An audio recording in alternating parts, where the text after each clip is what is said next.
Welcome to Past Attractions, where we dive into cinematic gems of our yesteryears. And in today's episode, we're strapping on our goggles and jumping into the anarchic world of Tank Girl, a cult classic from 1995. Join us as we journey through the post-apocalyptic landscape filled with punk rock kangaroo human hybrids and, of course, our irreverent and badass heroine herself, Tank Girl. So grab your jet fuel, let's rev up those engines for a wild ride through this colorful and chaotic adventure.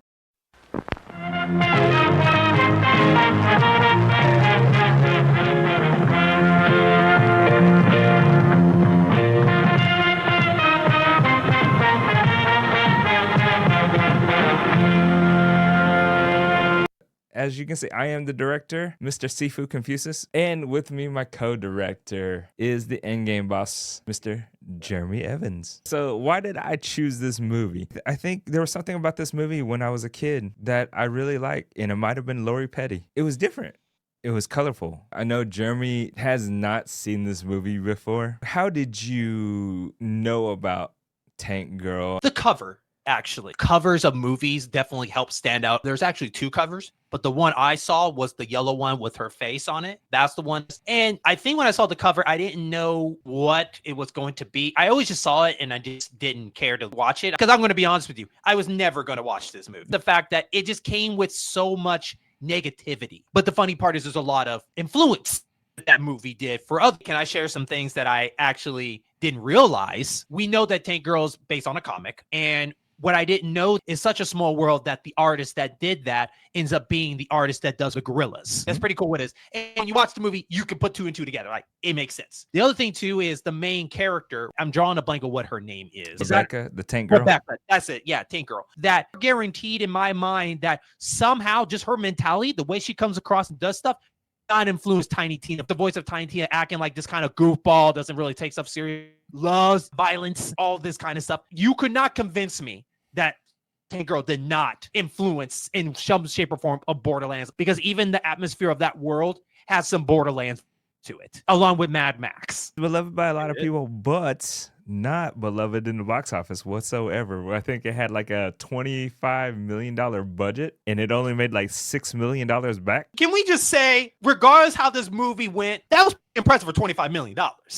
Oh, yeah, no, absolutely. The way they did this movie for $25 million, there's been way worse movies as far as just how much they've done cinematically for more than $25 million. Movie's runtime is 104 minutes. This movie came out, I think, March 31st of 1995 in the United States. So this was a critical flop. Later on, it did pick up a lot of love, and it is a cult classic to a lot of people, and including myself. Did I talk about like my past memories of this movie? How I came about choosing or actually watching this movie? I'm pretty sure I watched this movie on cable. My obvious attraction to this movie was Lori Petty because I actually liked her as an actress. I like that spunky sort of crazy young blonde because I think this movie came out in March because No Doubt came out in 95, but it came out in September of 95. I like Gwen Stefani because it's just kind of like that style that she has going on for her, very much of Tank Girl style. If this movie came out a little bit later, I could easily imagine I'm Just a Girl being one of the songs on the soundtrack because Courtney Love was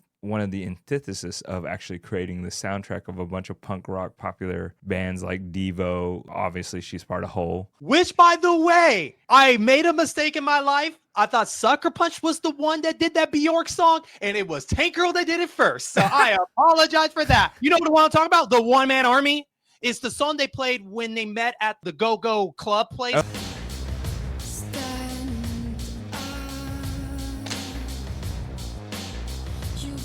That's a Bjork song that they definitely played a lot of it in Sucker Punch. And I was like, oh, I thought that was a Sucker Punch only.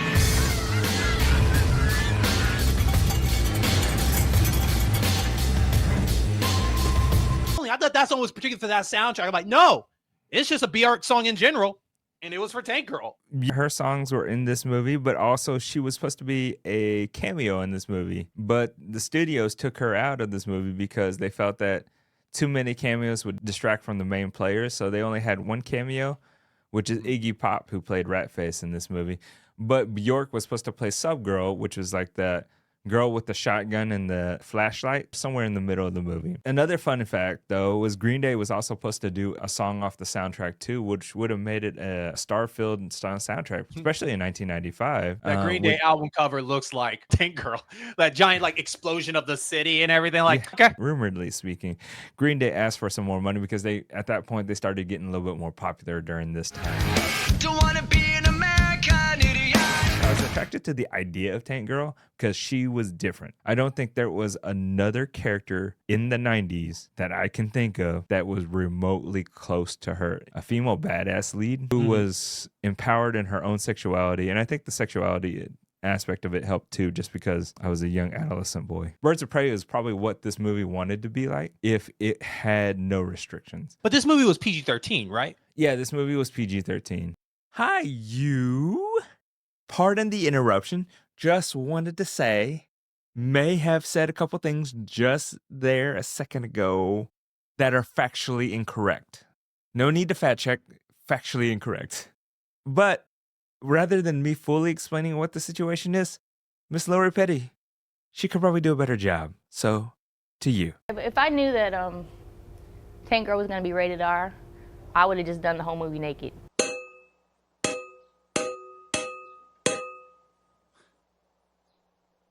Ding! Because I was so mad when they rated that movie R. Because there's nothing R in the movie. Nothing. Thank you, Miss Betty, for letting us know that this movie is actually rated R. So we're going to keep talking about this movie like it's not rated R, even though it was. Sorry. I think that's also limitation too. If it got the R, then I think the rules have changed. I think Tank Girl might have got those things that you were probably asking for if it got an R rating. I think MGM held it back and made it a PG-13 movie instead of making an R movie, which this movie I think would have benefited greatly if it was an R movie. Let's go ahead and start talking about our little subjects, little categories. Let's start with, I guess, a somewhat easy one. Let's go extra, extra, extra, extra.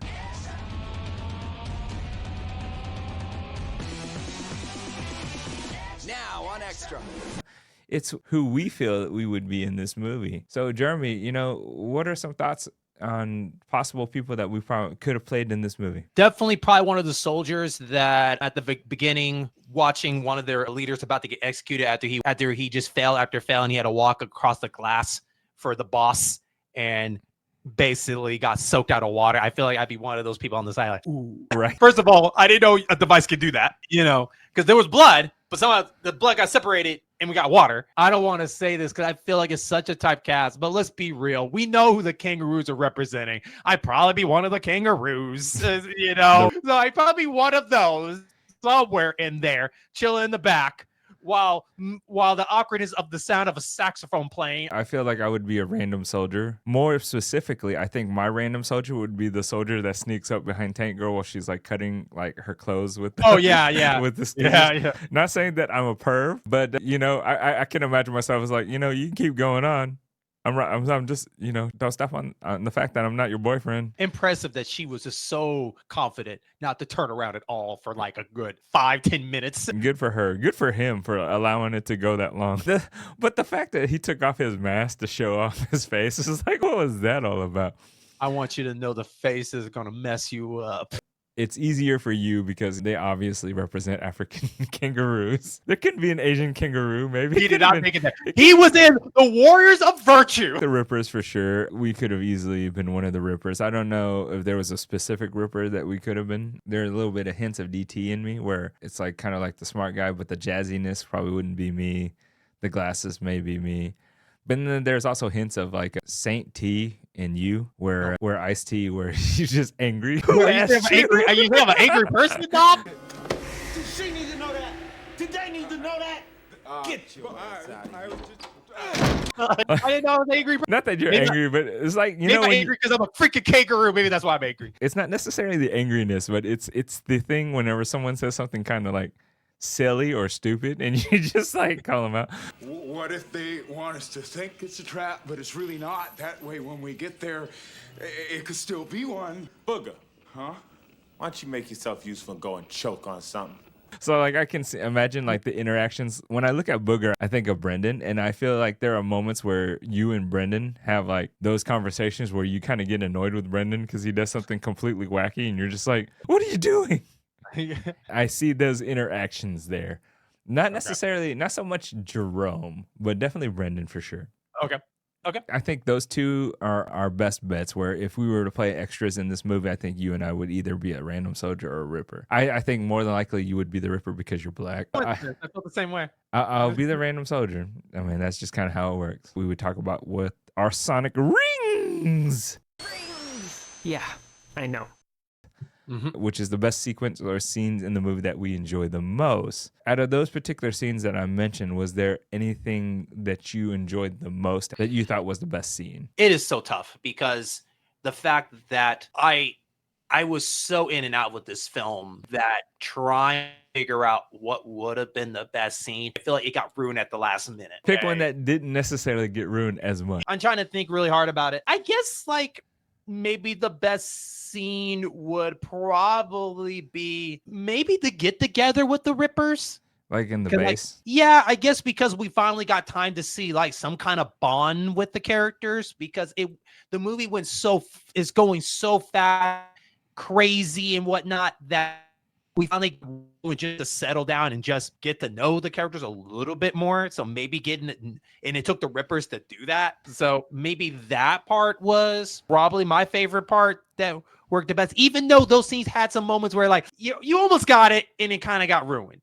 You had this, you got to really like, let's go pray. Okay, we're going to do a hip hop get together. All right, whatever. Saxophone scene. All right, whatever. A room full of bowling balls. All right, whatever.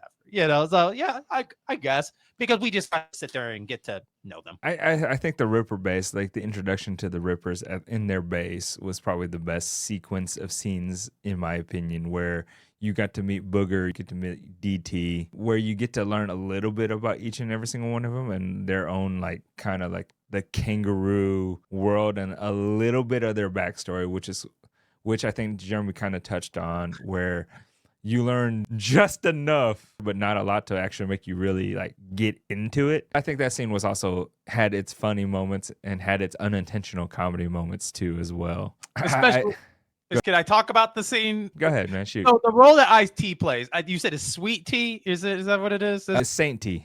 Saint T. Sorry, not Sweet Tea. Or Water, tea. There's a T in there. So when they talked about everybody's like a little bit back the backstories, I guess they were used to be human. They used to be humans, I guess, at one point and turn into that. So that thought interesting.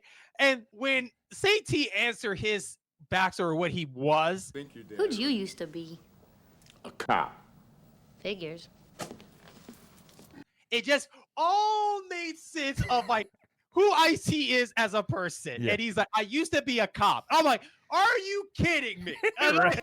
You are a rapper that said, screw the police. And then you led to do a CSI being cops. I was like, that is freaking hilarious with the age of time. Fact. You are now all my bitches. It wouldn't be funny. It would have been funny back in that time. It was funny in this moment of what we're talking about because it just look at the road that this all took to this joke to age so well. And I thought that was the funniest part of the whole movie by mistake. So, yeah. I agree with you. I think that scene in itself was exactly what I thought too, right?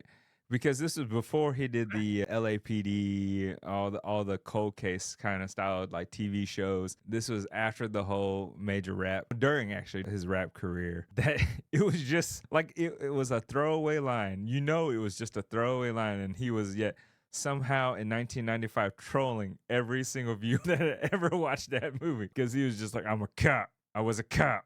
I was just like, Jesus, this makes so much sense. I agree. I do agree. And that I think I'm pretty much sure that's going to be a nominated choice in one of our unintentional comedy moments too as well.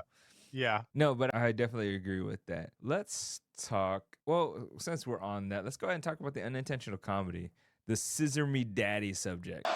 Scissor me, daddy! Okay. Unintentional comedy, something that wasn't meant to be funny but ended up being funny. You mentioned Ice-T saying cop. Absolutely. I died in that just because what we know now in 2024 just absolutely fits every little thing. Was there anything else that you felt was unintentionally funny? It wasn't supposed to be funny, but was unintentionally funny? Yeah, there's one more. It was, I get it. I get it what they were trying to do, but it was too dumb with, I think it's okay. So I'm curious. I always believe that there's certain things that animation can do and live action can't do. Yeah. And it can get away with it of the false of reality or just picking something that's really dumb. Yeah. Right. So the scene I'm going to talk about is where Rebecca is a prisoner now. And, you know, which, by the way, like, I guess what? There's only like 2 women prisoners in that whole camp, I guess. I don't know. Dude, But anyway, based on how they were talking to like Tank Girl and Jet Girl, I think there were only 2 women in this world. I guess so. But she takes a shower with the sand. Yes. I think that was just so stupid to me, Uh-huh. but it was funny because it's like, at least, okay, it's like, okay, you're going to, all right, you're selling it that like, I worked all day dirty, but sand's somehow going to help me with that. And then I use a kind of a hose blower like you would see like at a barbershop after they cut your hair. Yeah. To do that. I think that was intentionally funny to me because it was just so dumb. I was like, I get it. There's no water in the world, so we have to wash ourselves with dirt. I get it. This is stupid still because you didn't need to show us this. Like, you were just better off, hey, after you work, go to fuck asleep. I don't know, man. I thought that was like, I was just thought that was just so stupid to me. It was like a dirt shower. Okay, whatever. No, that's fair. I remember seeing that and I was like, oh, that makes sense. But I guess if I want to be dirty, or I guess if you wanted to be kind of dry from all the sweat and stuff like that, you rub yourself in like sand. Yeah, but you're working in you're working down the cooler. She literally got kicked in the face with like how many buckets of dirt when she was climbing back up? I know, right? But it's dry sand, Jeremy. It's dry sand. Must be the sand from Star Wars. I don't like sand. It's coarse and rough and irritating, and it gets everywhere. All right. I know the story where you know where like rhinos and everything like roll in mud to like help clean themselves, but the dry sand is definitely an interesting one. I will say, all right, a couple things that I thought were unintentionally, it was kind of like overly stupid. It was a Chesai, which is the James Wong, the Asian doctor. The only like was he the cameo? Was He was one of the cameos, apparently, where he just turned around with a big set of tongs, was hovering over Kesley. And I was like, what the hell is that? Booga, whenever I think Rebecca was waking up and she was just trying to, like, she was in that fuzzy moment and she was just looking around.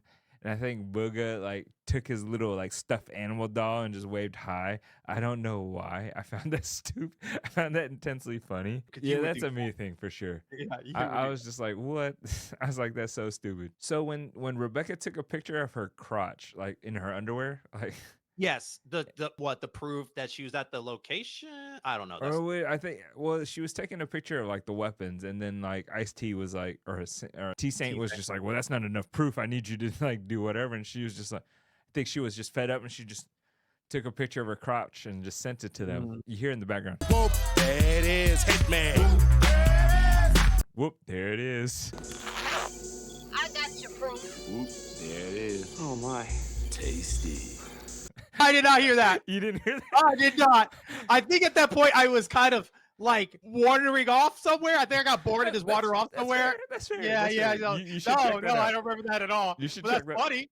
You should That's check funny. that out. Yeah, because you just hear, whoop, there it is, like just randomly. And I was just like, what the heck? Yeah. The part that you probably hated, but I thought it was kind of funny because it came out of nowhere. It wasn't necessarily the prayer dance, but it was the saxophone part that came out of nowhere.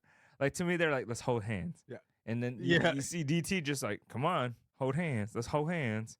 And they hold hands. They let go and he gets up and he just pulls up a saxophone. I'm just like, what the hell is that? But I think the stuffed animal thing was definitely a me thing that got me laughing pretty far. The last subject that we're going to talk about is the N1 Starberry. It's Jeremy's Stefan Marbury Award for the best supporting cast. Maybe not a main cast person, but a person that can go over to China and rule the world. So as for supporting cast characters, Jeremy, man, was there any that stood out to you or any that you enjoyed? The T-Saint. You just give You give it to T-Saint? committed to just getting upset about like, why is everybody doing this? Like my favorite body's like, no, man. You know how it works. We all got to vote for it. So who's here all for their idea? This is pathetic. Whatever. And he sat there and I left the room. And then when his homeboy died, he came through the grind, did his thing. I was like, yeah, I gotta give it to T Saint there. That was one of the unintentional comedy things I forgot to mention is T Saint's face when DT dies.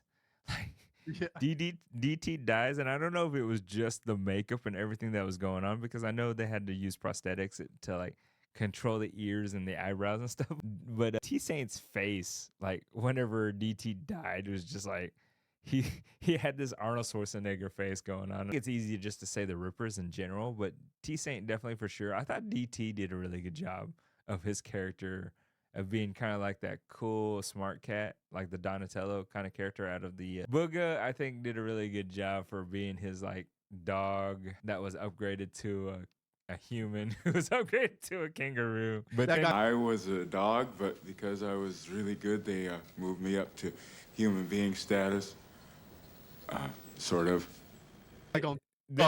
then he hooked up with Rebecca Tank Girl. So I mean, good for him. I said Booga. Jet Girl, you can argue that she was one of the better supporting cast, but I think T Saint for sure took the wheel on that. Sai, which is the Asian James Wong's character, was the most random character in this movie. I don't know why. He just showed up in this movie.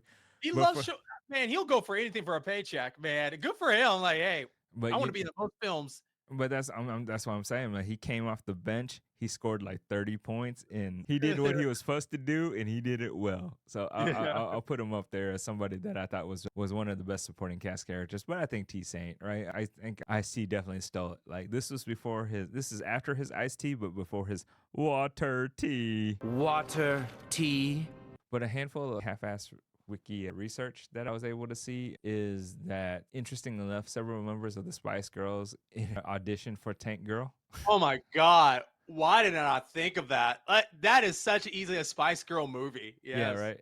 So I think not Emma Burton, but Ginger Spice and Posh Spice, Victoria Beckham, both auditioned for the main character in this role for Rebecca Tank Girl, which is interesting because I can only see Ginger Spice playing that. I would never have put Posh Spice as a character to play this character. Emily Lloyd, who was the actual actress that the director wanted to be the main character in this role, actually got the role but declined it because she wouldn't shave her hair to be in this role, which was an easily why Lori Petty took this role, because if you guys know Lori Petty in her other roles, her and short hair is not an uncommon thing. I think a lot of things we can sit there, I guess it's an easy cop-out for us to say that studios are the reason why movies aren't nearly as good as it should be or could be. I don't know about the director's cut about this movie. I might check out the director's cut at some point down the line. MGM did make several cuts. They removed at least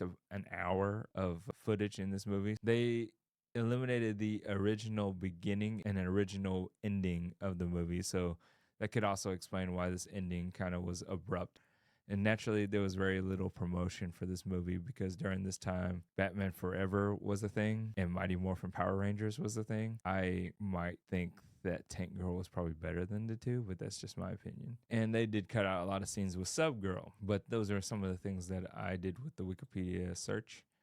In your opinion, would this movie done better if it came out, say, earlier in the year instead of was this a summer movie? This wasn't a summer movie, was No, it? it came out in March. So. Oh, okay. No, okay. Never mind.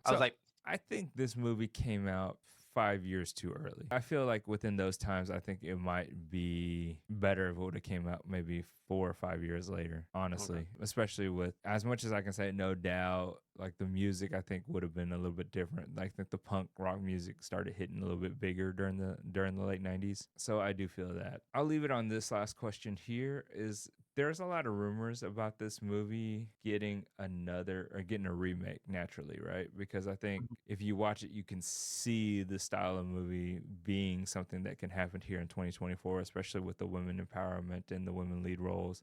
like Furiosa or Birds of Prey or Atomic Blonde or anything along that lines. And it's comic book movies, and it's with the rise of TV shows like Fallout or even Borderlands, there has been a lot of talks about this movie getting a remake with Margot Robbie obviously as the lead role in this one, because why not? She already plays kind of a crazy girl character, even though I think that wouldn't be nice. I also feel that, maybe it's time to let somebody else get a chance to get the reins on that one. Do you or would you give this movie a second chance for a remake? And why or why not? Yeah, I give it a second chance because I think that it gives them a chance to get a better direction and hopefully give us a better vision of what they're trying to do. So granted, I think we all agree that an R would be a suggestive choice for this come around. I think that we can do a little bit better of the structure, maybe learn more of an origin leading to this, just better character development. I think also the technology, and I think that's the number one thing, and the special effects that we can do with this. I'm not saying we're going to get like Dune material here. Naturally.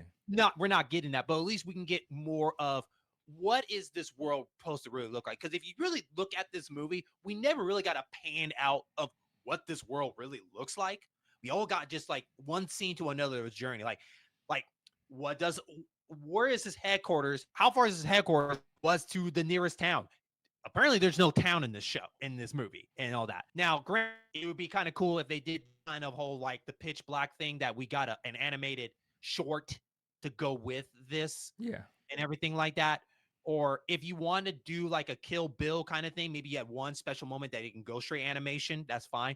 But I definitely would not recommend the whole make every transition moving to another scene a comic strip, kind of like the way they did it.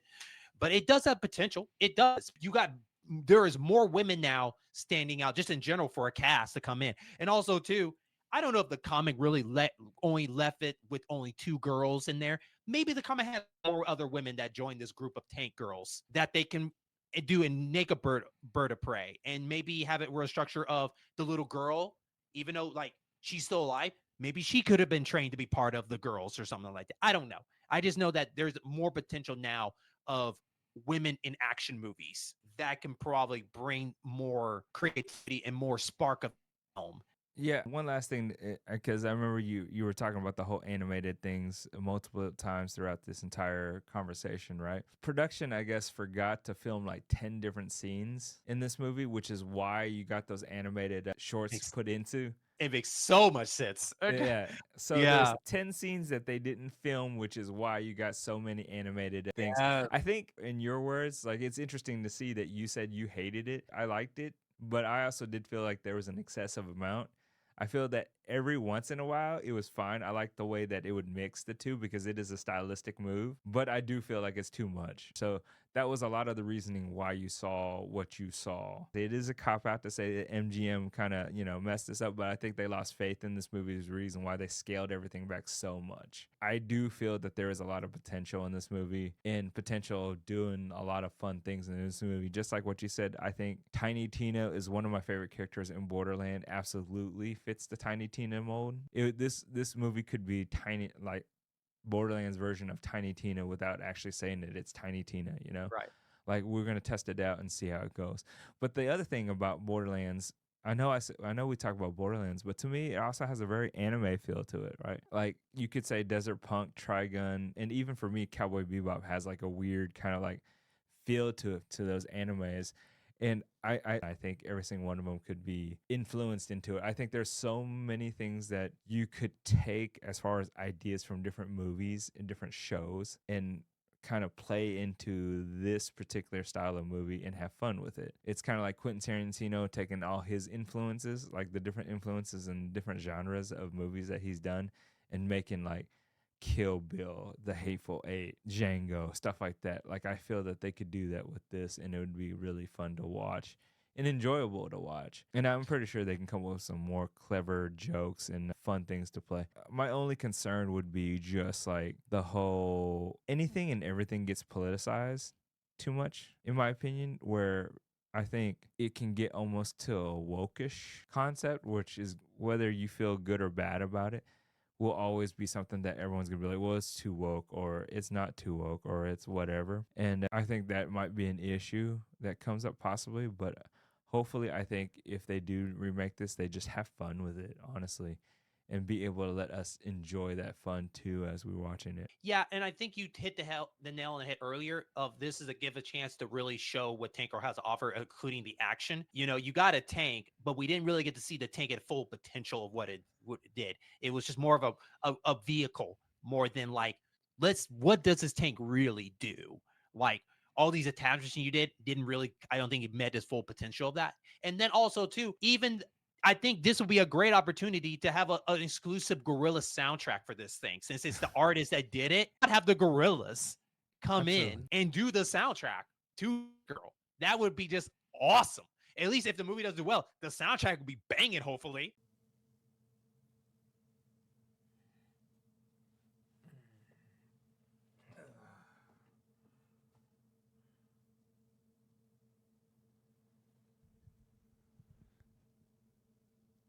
You still here?